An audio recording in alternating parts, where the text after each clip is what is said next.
Olá, boa noite a todos. Eu sou Máximo Colombini. Estamos no 103º Encontro dos Médicos Poetas com Fernando von Noble. Vai falar sobre diálogos na floresta, filosofia e saberes tradicionais na Amazônia. Com a palavra, Fernando. Gente, boa noite. Deixa eu começar a apresentação aqui.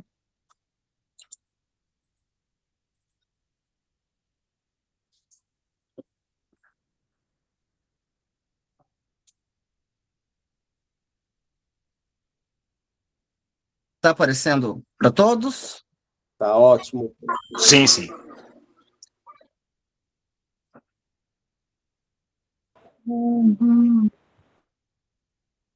Gente, antes de mais nada, eu gostaria muito de agradecer imensamente ao Dr. Máximo, né, por esse convite. É uma honra estar aqui com vocês. Agradecer minha amiga Ângela Bretas, que inclusive tornou possível, né, ao me conectar com os médicos poetas. Gratidão mesmo. Hoje eu vou falar da minha última obra, que é Diálogos na Floresta, Filosofia e Saberes Tradicionais na Amazônia.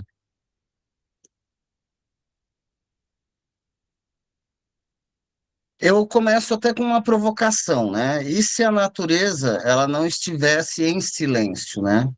E se nós não estamos ouvindo bem? E se nós não aprendemos a escutar? A filosofia moderna, ela nos ensinou a dividir, né? Até para poder entender melhor, a gente tem esse hábito de separar as coisas, né? E aprender em separado. O problema é que depois não juntamos novamente, né? Então, vem essa divisão homem e natureza, razão e experiência, ciência e tradição. Funcionou muito bem, mas teve um custo muito alto. E aí eu venho com a ideia central do livro, né? Essa construção que a filosofia ocidental fez e que chamamos de progresso nessa separação, né? Ao fazer isso, nós aprendemos muito, mas nós perdemos algo fundamental, que foi a capacidade de ouvir. A proposta desse trabalho é justamente outra, né? Não é negar a filosofia. E a minha intenção também não era romantizar, né, a questão da tradição, mas é trazer um diálogo real, né, algo que realmente fosse funcional e aplicável, né, e bem inteligível, né, que fosse possível entender essa junção de duas coisas tão distintas, né, de filosofia com saberes tradicionais.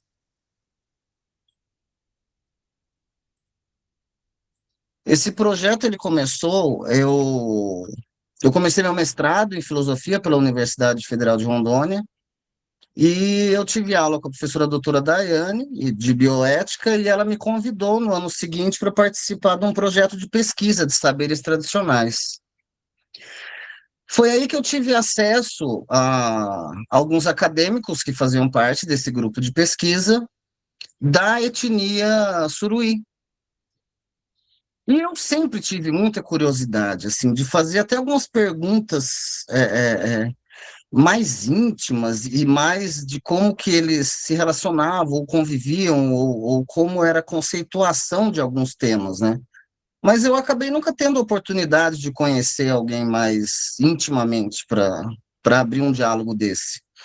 E nesse processo da pesquisa eu conheci o Maribe Gazotor Suruí, né? A gente acabou se tornando amigos e sempre rolou uma conversa sem tabus. Então eu podia perguntar de tudo, ele também respondia sem filtros, e isso foi fluindo, né? Claro, criando uma amizade bacana, mas também foi me dando muitas ideias em relação ao que eu já estava estudando ali no próprio mestrado de filosofia e vendo toda uma conceituação dentro desses saberes tradicionais, né?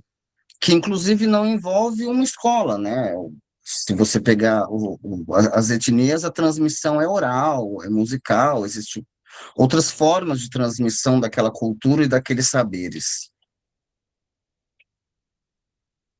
E aí, antes de ser um livro, né, Diálogos na Floresta acabou sendo uma conversa.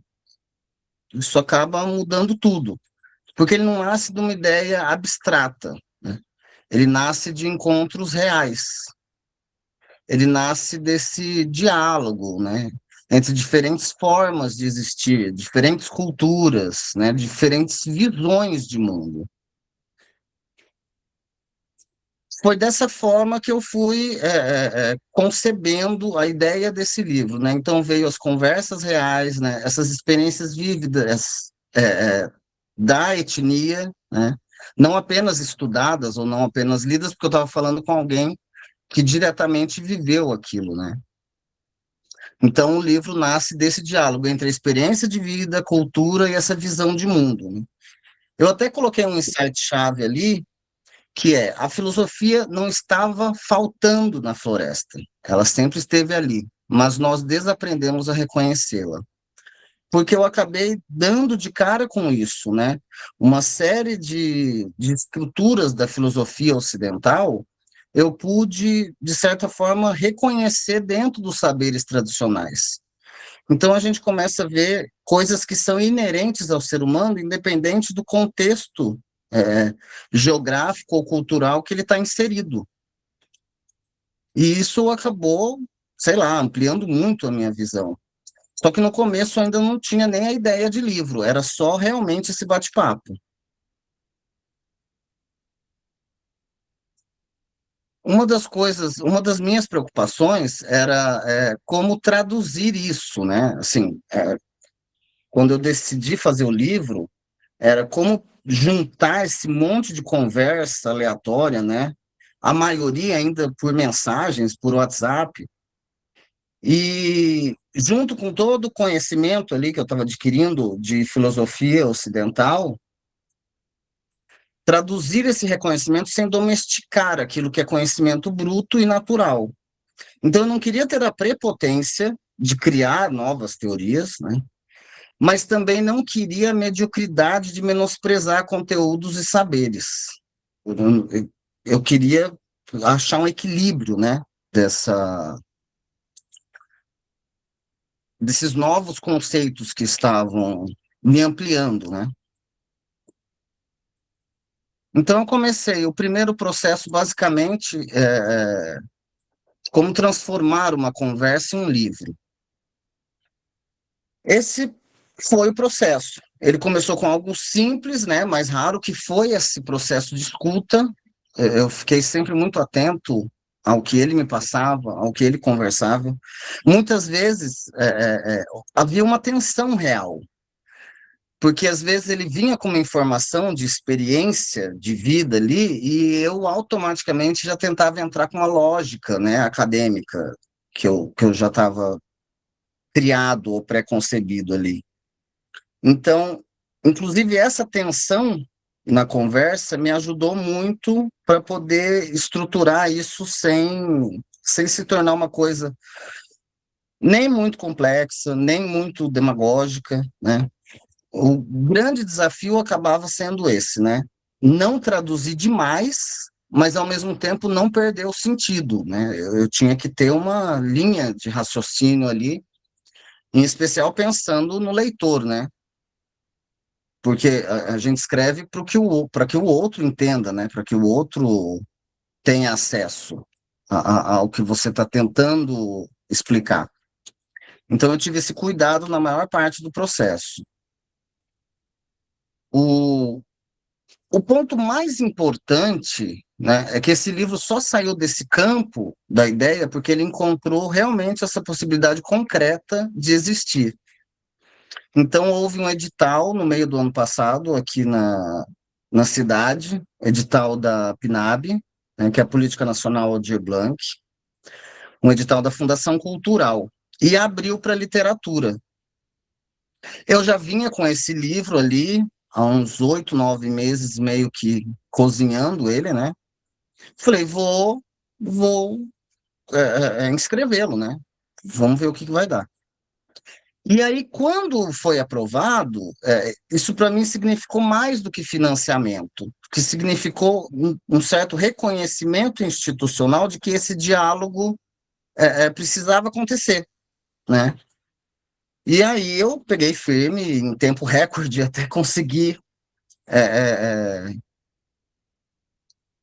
fazer essa junção toda, né, de ideias e, e de fragmentos, e aí realmente transformar nesse livro.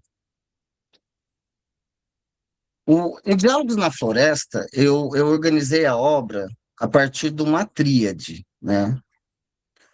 Por quê? Justamente para não entrar naquele processo que eu não queria correr o risco de estar sendo prepotente, de estar querendo criar uma teoria nova, né? E nem sendo medíocre, né? Jogando fora um conhecimento bruto e importante de outra cultura. Então, eu decidi trabalhar nessa tríade porque aí eu faço a apresentação e o resultado final fica a cargo do leitor. Porque primeiro eu apresento o conceito na tradição filosófica ocidental, né? Então, vamos supor, eu pego lá o tema do amor, né? Então, eu vou trazer o conceito do amor em relação à filosofia ocidental, né? Desde os gregos até contemporâneo, né? Todos os enfoques em relação a esse tema. Depois eu trago todos os diálogos, né, ou o diálogo mais amplo que eu tive com o Marib Gazotor sobre esse tema, né? E aí esse conceito ele é atravessado pela experiência de vida, né? As vozes que aparecem na obra não ilustram a teoria, elas tensionam. Então mostraram que existem outras formas de saber e sentir que não cabem completamente nas categorias do pensamento ocidental. E aí, para fechar cada bloco, né? Eu chamo de clareira, na verdade. Cada capítulo eu chamo de clareira. Para fechar cada clareira, aí eu construo a minha interpretação, mas não como uma resposta definitiva. É mais como uma mediação, né? Um esforço de escuta entre o conceito e a experiência, entre o que foi herdado e o que foi vivido. E aí essa tríade estrutura essa obra como um movimento, né? Do universal ao vivido, do vivido ao refletido. Foi nesse percurso que aí eu acredito que o pensamento ele deixa de ser apenas uma repetição, né? Ele passa a se tornar esse encontro, né? Em especial trazendo esse reconhecimento, porque aí quando eu estou de frente com outra pessoa e eu a reconheço, né, e ele me reconhece, existe essa contemplação do que é importante para ele, do que é importante para mim, das convergências, das divergências, né? Na verdade, é interessante ver que nós temos muito mais coisa em comum, por maior que seja a distância dos mundos, do que em comum, né? Do que de distinto.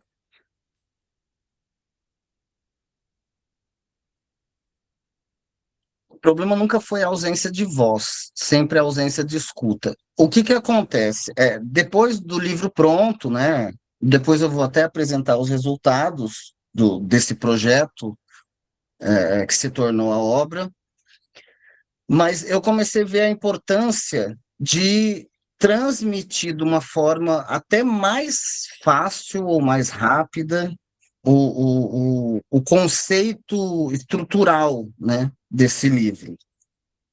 E aí eu acabei tendo essa virada conceitual, né, que eu acredito que seja o ponto mais forte da obra como um todo, né.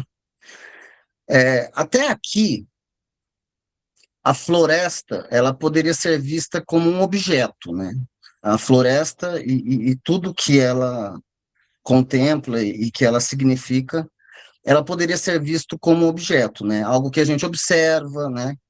Estuda, explora, tanto que a minha visão era essa, né? Até conceber esse livro.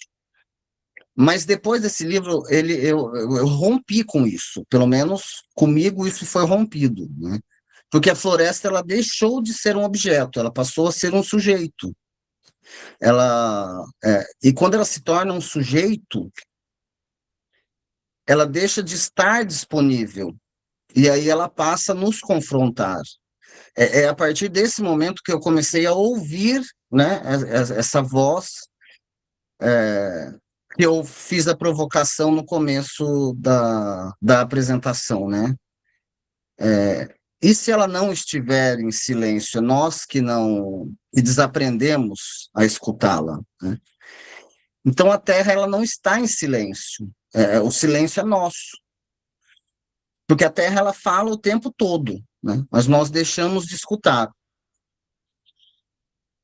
Com isso, a partir dessa obra, né, eu criei uma performance que chama Terra Non Tacet, né, que seria o paralelo em latim para A Terra Não Se Cala, que é uma apresentação poético-filosófica inspirada no livro, mas que traz justamente esse conceito, né? Esse conceito de como seria se nós estivéssemos sendo confrontados pela natureza.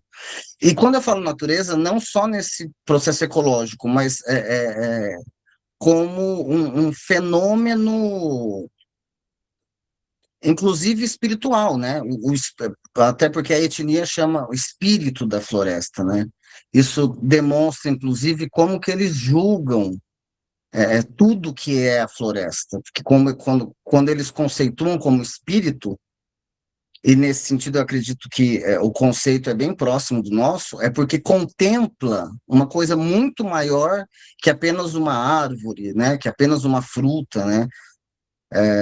Houveram até algumas pesquisas recentemente que perceberam que existia um processo de agronomia dentro das etnias, né, e dentro da floresta, mas ele era tão bem construído por essas etnias dentro da floresta que alguém que não fazia parte entrava e achava que aquilo fazia parte da floresta, né, mas não fazia.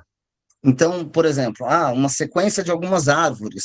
Isso uma pessoa mais ignorante em relação a isso pode chegar e falar, não, a natureza está intacta. Não, inclusive aquela quantidade foi justamente feita pela própria etnia. Então, eles tinham eles abraçavam essa natureza como um todo, até porque era a própria existência deles, né?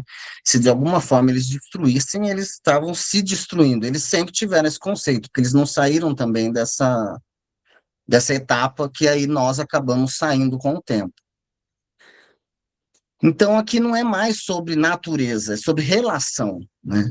E no fundo, sobre reconhecimento. Quando a floresta ela deixa de ser objeto, nós também deixamos de ser os únicos sujeitos, né? E aí ela passa a não ser mais algo disponível para o nosso bel prazer, né?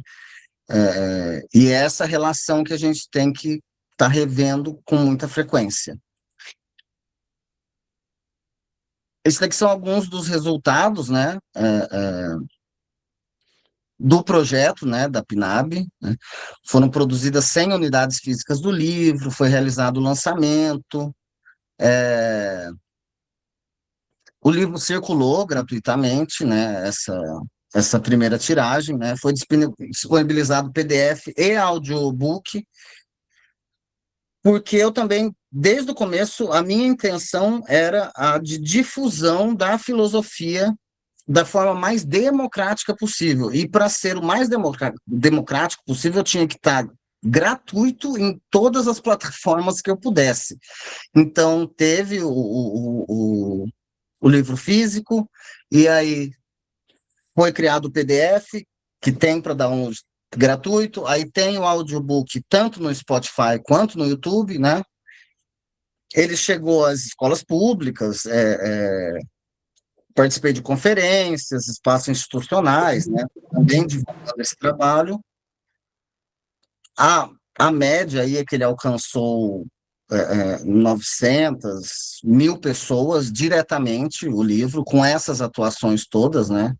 Ele também recebeu uma moção de aplauso da Câmara de Vereadores, né, pela vereadora doutora Rosana. Ela leu, ela acabou gostando muito desse livro, e aí a moção de aplauso que eu recebi junto com a obra foi justamente por ela ter lido esse livro, né? O que para mim é muito importante, e não de uma forma egóica, mas significa que se a pessoa lê e também encontra esse reconhecimento na leitura, é porque ela também está pronta para poder reconhecer todo esse contexto que eu apresentei aqui hoje na própria vida dela, né? E no mundo como um todo, né? E para mim o resultado mais relevante ele não está nem nos números, ele está nessas perguntas que ficaram, né? Porque quando um projeto ele realmente acontece, ele não entrega só respostas. Ele transforma a forma como a gente faz as perguntas, né? E basicamente foi isso. Esse, esse foi o Diálogos na Floresta. Eu não sei se eu fui muito acelerado, mas acho que eu consegui cumprir ainda o meu tempo. Excelente, Fernando, parabéns, muito bom. Parabéns pela iniciativa da obra, viu? Gostaria de abrir para comentários, considerações. Tá no mudo, Guilherme. Perdão, agora sim. Fernando, parabéns, eu achei de uma originalidade que eu nunca vi, nem pensei em algo semelhante. Me lembrou me lembra filme europeu, né, que não vem com respostas, vem com cada vez mais questionamentos, faz a gente pensar cada vez mais coisa, e essa associação, né, de olhar a floresta como um sujeito e o quanto isso pode ser algo que nos coloque num lugar de mais reflexão. E aí me lembrou filosofias budistas, tibetanas, que falam, né, que usam como analogia o rio, que deve ser fluido, que a gente tem que ter como postura do ser humano a aceitação. Então, eu te pergunto, assim, esses indígenas com quem você teve contato, você acha que são naturalmente pessoas mais sábias do que nós aqui no mundo moderno? Olha, adorei tua pergunta. Gostei mesmo. Ela, ela me remete a algumas dúvidas que eu tinha justamente antes, né? Porque toda essa questão indígena, inclusive aqui na nossa região, nós estamos muito próximos disso tudo, mas ela é permeada de muita mitologia, sabe? Assim, muitas histórias, que nem muitas são verdadeiras. É só quando realmente a gente se insere dentro desse contexto que a gente consegue ver de forma clara e objetiva como que é a vida funcional deles. E essa era uma das minhas dúvidas, né? Assim, se existia mesmo um saber ali, né? Um saber tradicional. E é impressionante porque o saber deles é uma coisa que a gente hoje busca, né? Então, uma alimentação orgânica, né? Que é o que a gente mais busca para uma saúde melhor. O deles é absoluta, na verdade era, né? Eu estou falando, eu tenho que falar num contexto mais passado, porque infelizmente as gerações novas das etnias elas já estão mais contaminadas. Mas, de uma forma geral, tudo que a gente busca ou a gente ilustra hoje como saúde, como bem-estar, como qualidade de vida, é uma coisa que eles naturalmente teriam inseridos numa tribo, isolados e sem a questão financeira, né? Então, uma boa alimentação, uma boa saúde, uma saúde mental, né? Sem vícios, né? Porque se você pensar eles de uma forma isolada, eles também não estão com acesso a tudo de ruim que a gente tem, né? E isso acaba preservando. Eu acredito até que por isso que muito tempo o Estado tutelou os índios. Não estou falando que foi uma coisa adequada, porque eles acabaram tirando a própria autonomia deles, tratando eles como criança, né? Isso não funcionou. Mas eu acredito que, de alguma forma, a intenção era justamente essa, porque eles sempre foram muito mais inocentes, mais ingênuos, perto dos milhares de anos que a gente tem em relação a eles, de cultura civilizada em relação ao que é civilizado para nós. Mas eles, de certa forma, preservam a essência do ser humano. E é uma Exato, coisa que hoje a gente busca incluir nas nossas vidas para trazer, inclusive, saúde mental, né? exatamente. Muito legal. Obrigado, Fernando. Excelente pergunta, Guilherme. Excelente, Fernanda. Obrigado, viu? Mais Obrigado. alguém?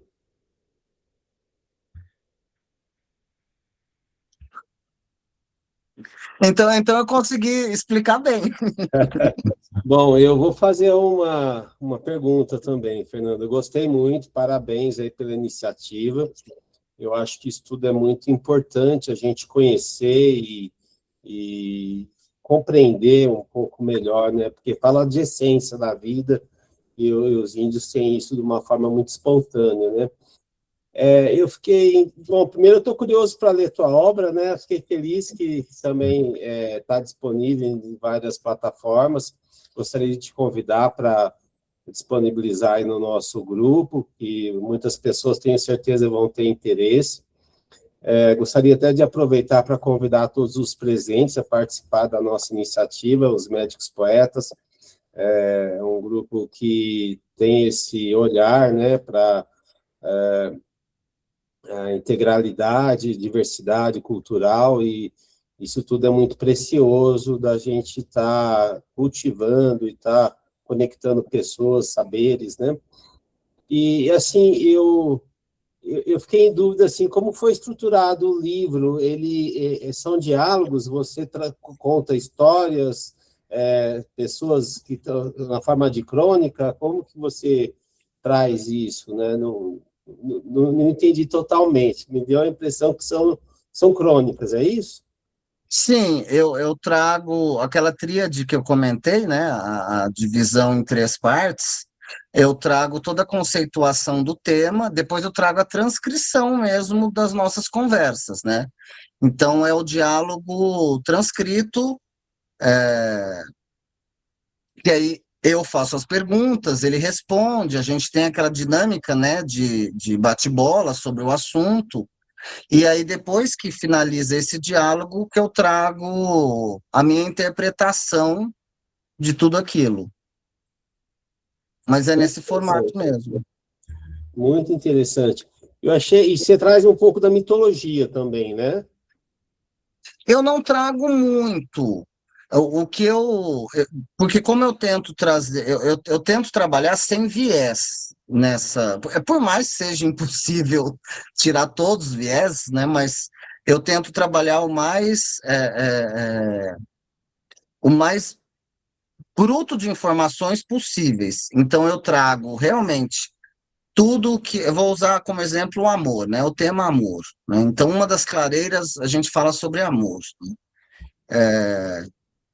Então eu trago tudo que a filosofia fala sobre o amor, né? E aí eu trago a maioria dos grandes filósofos, né? Sobre o conceito deles do que é o amor. E aí eu entro com o diálogo meu e do Maribe, porque inclusive, uma das primeiras conversas foi essa, né?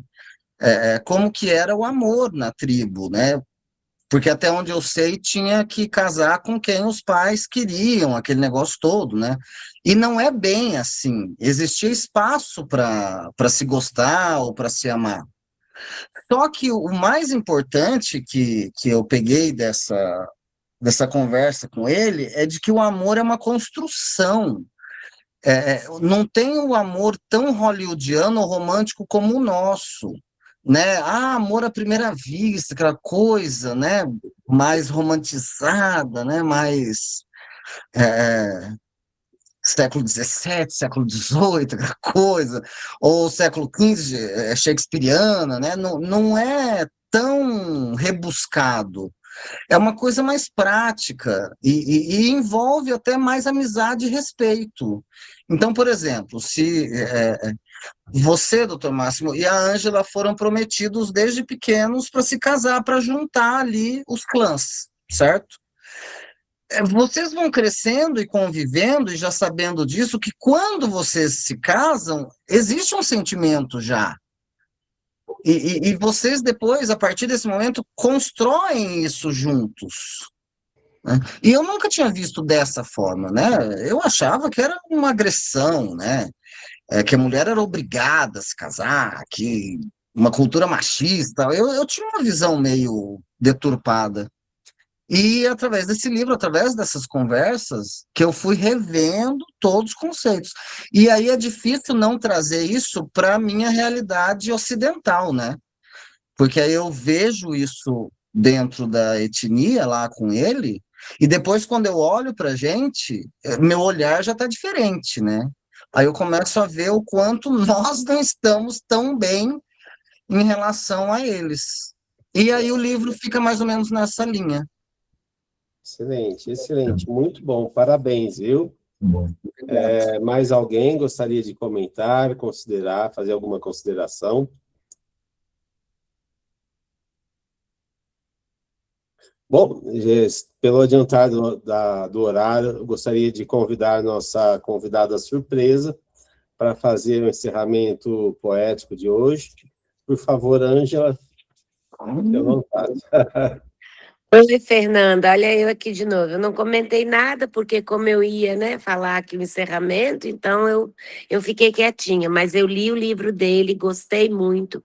Foi o livro que me acompanhou na minha viagem lá para o exterior, e foi o que no tempinho que eu tinha livre, eu li e doei para as bibliotecas de lá também.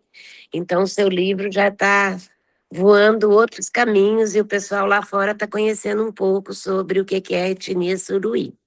E como a gente falou de Amazônia, e nós estamos aqui no bioma amazônico, e né, o doutor Máximo já enviei o livro para ele, o Brava Gente, né? Livro que a gente lançou esse ano. E eu gosto muito de escrever poetrix e haikais. E eu vou ler aqui alguns poetrix e alguns haikais que são sobre a Amazônia, que, né, que tem um pouco a ver, não bem com o que o Fernando falou, mas é sobre a Amazônia. Então, todos esses poetrix e haikais eu escrevi inspirada aqui na Amazônia, onde eu estou agora, que é aqui no interior de Rondônia. Então, vou ler alguns poetrix. A diferença do poetrix para o haikai é que o poetrix tem um título e são 3 versos. E o haikai não tem não tem título e tem que ter, né, a métrica certa. Então, vamos de poetrix, que eu gosto mais. Chama-se Tempestade Amazônica. Aves revoam perdidas, reviravoltas em bandos, árvores choram frutos. Então, esse aí é um. E eu moro aqui na zona rural, no meio do mato, na época da poeira, muita poeira, e eu me inspirei assim. Reesquecidos no mato. Desculpa. Reesquecidos no mapa. Pedra, poeira, promessas. Políticos sem palavras. Progresso não passa. Então, que aqui todo ano, na época, os políticos estão aqui e esse progresso nunca que passa. E aí tem uma outra também, no mesmo cunho, eu gosto de escrever sobre cunhos sociais, assassinato ecológico. Assinaturas em branco assassinam florestas. Que papelão.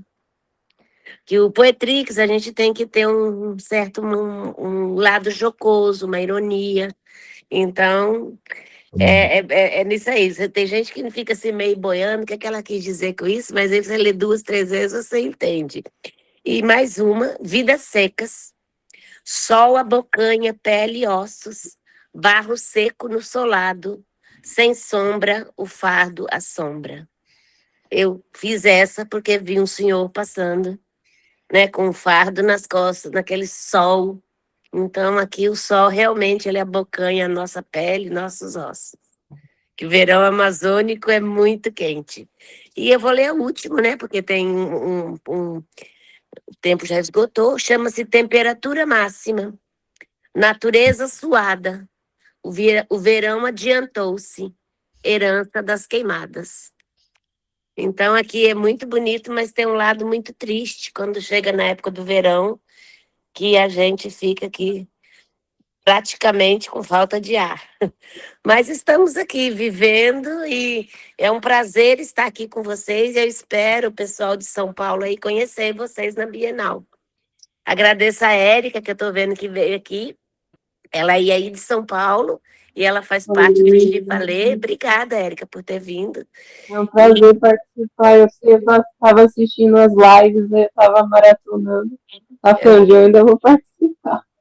Que Aí eu bom, mandei querida. mensagem, né, para perguntar. É um trabalho muito lindo, né? Então tá bom. Então, muito obrigada e parabéns, Dr. Fernando. Máximo, para todos que estão nesse projeto, né? Obrigado, E no Gipalê também, ali que eu participo, né? Também é muito bom, muito legal. Muito obrigada, gente. Um beijo no coração. Parabéns. Parabéns, Fernando. Muito obrigado, Ângela. Obrigado. Diane gostaria de comentar, levantou a mão agora há pouco. Não?